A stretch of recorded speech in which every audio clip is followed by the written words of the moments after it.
What's up? Welcome back to a brand new video. I'm Loves Art, and today we will be gender bending Husk and Niffty. So, on to the show. So when designing Husk, I didn't have a whole lot of ideas, mainly due to the fact that he doesn't wear clothes. So I looked at a lot of references, and most of the people that did do a gender bent version of Husk put her in clothes, but I just couldn't see putting clothes on a character that doesn't wear clothes. I swear if I say clothes one more time, that just doesn't work for me. Because, I mean, I get why they put her in clothes, the boobs, but when Angel is doing his stripper routine in Addict, he's not wearing like a bra or anything, so why would I cover female Husk's fluff if Angel doesn't have to? Plus, Husk has a more cat-styled body and is less humanoid than the others. The only true changes I made overall were the eyebrow shape. I made them a little bit more groomed, I guess you could say. I'm not a beauty guru, so I don't know the eyebrow terms.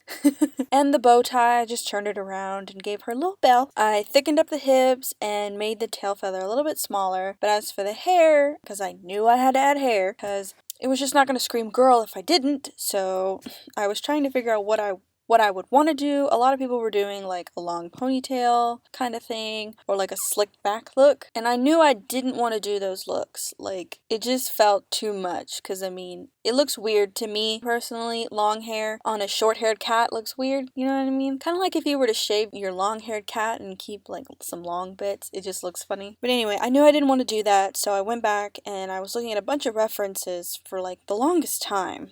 And then just finally settled on the hairstyle from Cats Don't Dance, Sawyer's hair in particular, and I was super happy with that because I could make it as messy as I wanted and it would still look feminine. And that was pretty much it. I mean, Husk's design in itself is very simple except for the wings, but that's not much you can really change for a character that doesn't wear clothes.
So anyway, on to Niffty, who I have now named Dandy. Now Niffty was a completely different ballpark because not only does her outfit scream more modern due to the color palette and like the artsy style of the dripping paint on her shirt, but it still has like a reminiscence of a 1950s costume. Like, if you were to go on Party City and type in 1950s costume, boom, a almost identical looking version of what Niffty is wearing would be on there. But if you were to look up like actual 1950s fashion, you probably wouldn't see the poodle skirt as often.